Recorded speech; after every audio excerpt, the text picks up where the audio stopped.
Hello student, good morning. आज हम बात करेंगे जो असाइनमेंट फर्स्ट हमने दिया था उसी के बारे में हम आप लोग को समझाएंगे। ध्यान से देखिएगा। इसमें हमने पहला क्वेश्चन दिया था, to prove that matter is made up of tiny particles and have intermolecular space, give answer in detail with diagram. आपको क्या करना था, ये बताना था कि जो मैटर्स होता है वो छोटे पार्टिकल से बना है। यानी अगर कोई मैटर्स है तो वो सबसे छोटे टिनी पार्टिकल से कैसे बना है, इसको आपको समझाना था। और इसमें एक प्रकार का स्पेस पाया जाता है, जिसे इंटरमॉलिक्यूलर स्पेस कहते हैं। इसको हमें किसकी सहायता से बताना था? डायग्राम की सहायता से बताना था।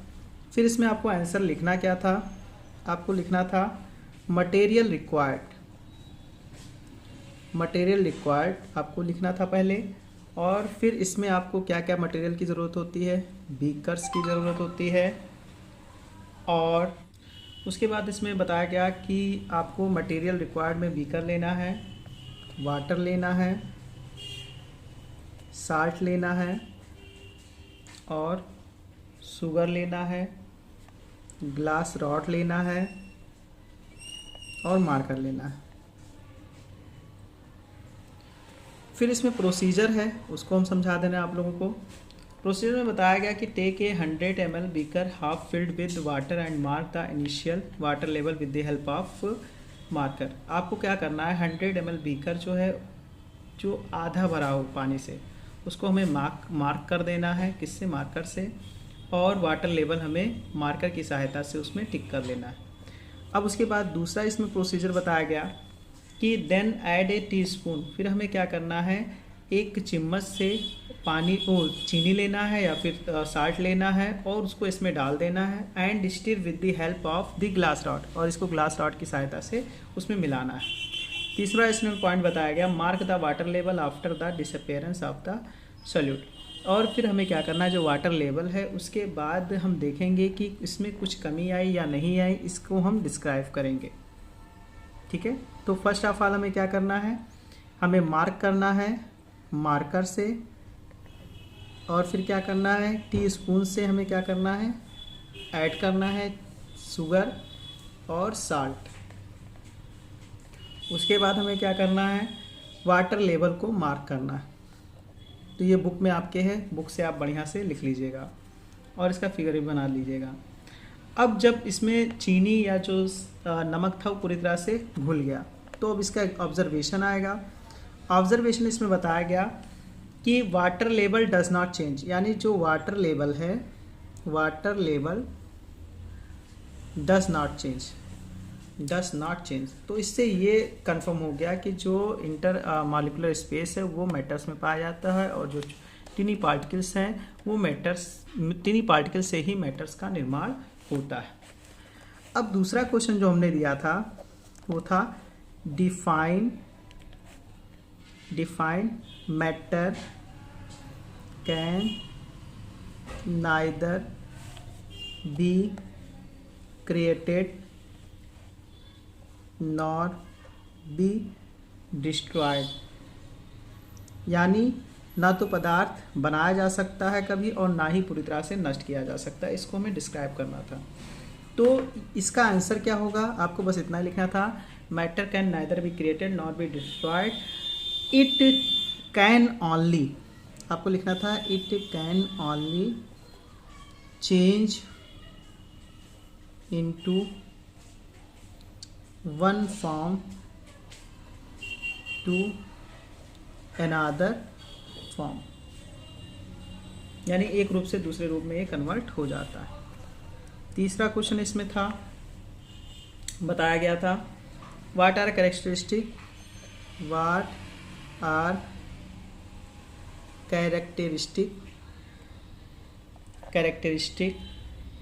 Of particles of matters.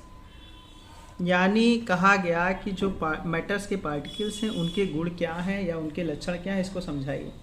तो ये भी आप बता सकते हो कि जो पार्टिकल्स होते हैं उनकी साइज बहुत छोटी होती है, ये गैसियस स्टेट में, यानी अगर हम कहें तो very small in size, very small in size. फिर आप सेकंड बता सकते हो they move faster in gases state, यानी इनके जो पार्टिकल्स होते हैं, जो छोटे पार्टिकल्स होते हैं, वो गैसेस अवस्था में काफ़ी तेज़ी से मूव करते हैं अपेक्षा किसके, सॉलिड और लिक्विड के। अब इसमें बताया गया they diffuse faster at high temperature, और ये हाइयर टेम्परेचर पर बहुत तेज़ी से, हाइयर टेम्परेचर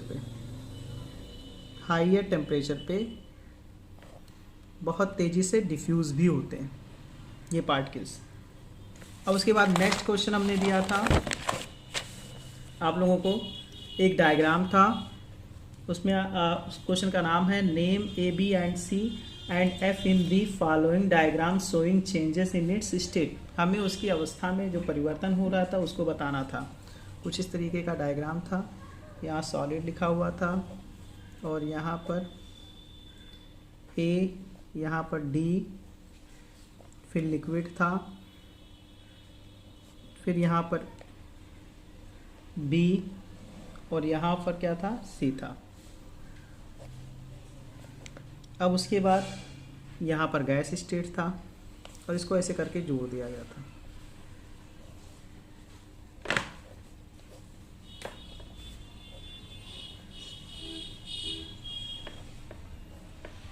ये डायग्राम दिया गया था। तो इसमें जो ए है वो क्या है, मेल्टिंग, और या इसको हम फ्यूज़न कहते हैं।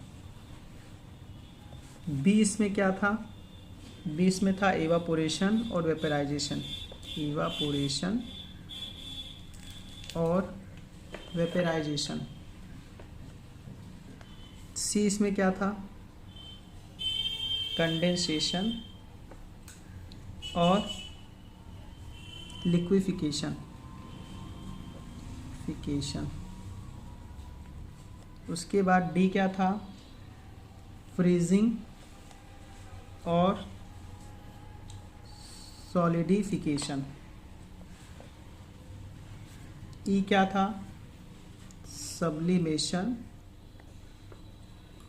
और एफ इसमें था सब्लिमेशन, ये भी था।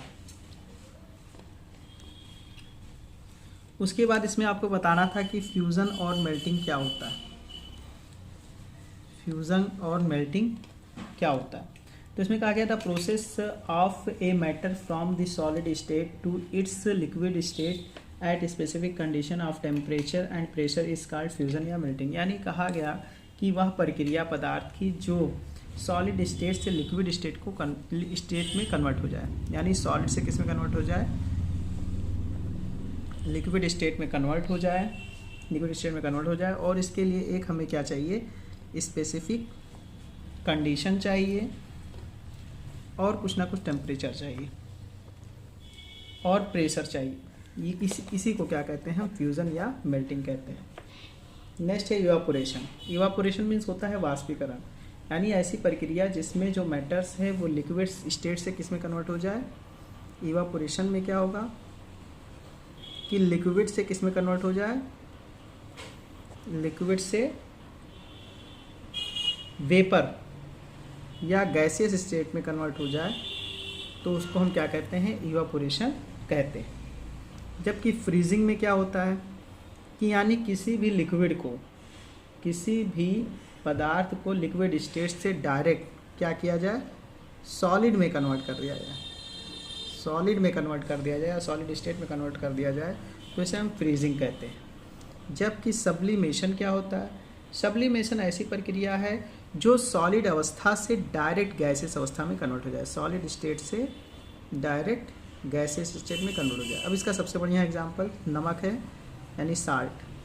तो साल्ट हम गर्म करते हैं, हीट करते हैं, तो किस में कन्वर्ट हो जाता है, गैस में कन्वर्ट हो जाता है। अब नेक्स्ट क्वेश्चन हमने दिया था differentiate between liquid solid and gas, यानी हमें डिफ्रेंशिएट करना है, डिफ्रेंशिएट करना है किसके किसके बीच में, सॉलिड, लिक्विड और गैस के में, यानी तीनों में हमें डिस्क्राइब करना है कि सॉलिड में क्या गुण है, लिक्विड में क्या गुण है और गैस में क्या है। तो सॉलिड मतलब क्या, solid is defined as a form of matter which possesses rigidity. Solid में क्या अंतर है, ये रिजिड होता है, रिजिडिटी होती है यानी कि इसमें कठोरता होती है, ठीक है। इनकम्प्रेसिबिलिटी, और इसको ज़्यादा दबाया नहीं जा सकता, कंप्रेसिबिलिटी। और इनका आकार कैसा होता है, डिफिनिट शेप होता है। शेप कैसा होता है, डिफिनिट, यानी इनका आकार कैसा होता है, निश्चित होता है। और इनका आयतन भी क्या होता है, निश्चित, डिफिनिट वैल्यूम।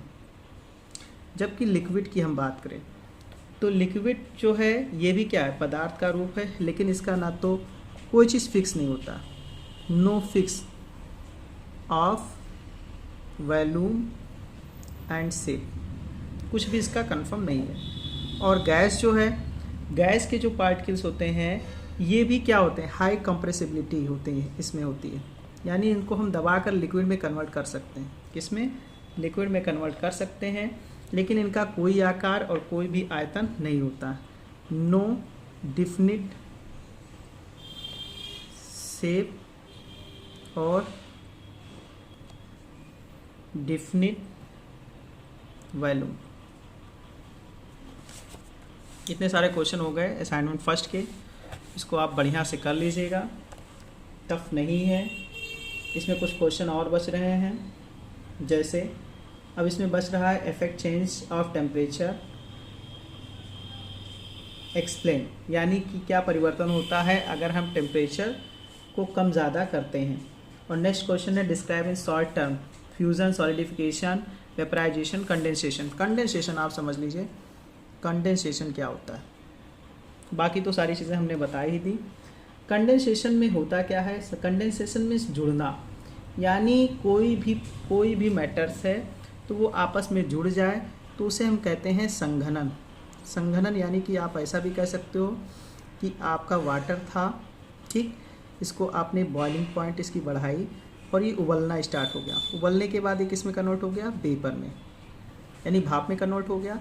अब भाप से ये डायरेक्ट क्या हो, कंडेंस क्रिया अब यहाँ पर लगेगी, कंडेंस होने के बाद ये फिर से लिक्विड फॉर्म में आ जाए, तो इस प्रक्रिया को या इस पूरे विधि को हम क्या कहते हैं, कंडेंसेशन। एक क्वेश्चन हमने दिया था डिस्क्राइब काइनेटिक एनर्जी, यानी हमें काइनेटिक एनर्जी डिस्क्राइब करनी है। एक सेकेंड, नेक्स्ट क्वेश्चन था इसमें काइनेटिक एनर्जी। आपको बताना है कि काइनेटिक एनर्जी किस प्रकार से गैसियस स्टेट को प्रभावित करती है, इसको आपको डिस्क्राइब करना है। और फिर हमने एक दिया था आप लोगों को डिफ्यूज़न एंड ऑस्मोसिस के बीच में अंतर, ठीक है, यानी कि परासरण क्या है और विसरण क्या है। इसको हम नेक्स्ट वीडियो में आपको एक बार फिर से समझा देंगे, काइनेटिक एनर्जी किस प्रकार से गैसियस स्टेट को प्रभावित करता है और डिफ्यूज़न और ऑस्मोसिस में क्या अंतर है।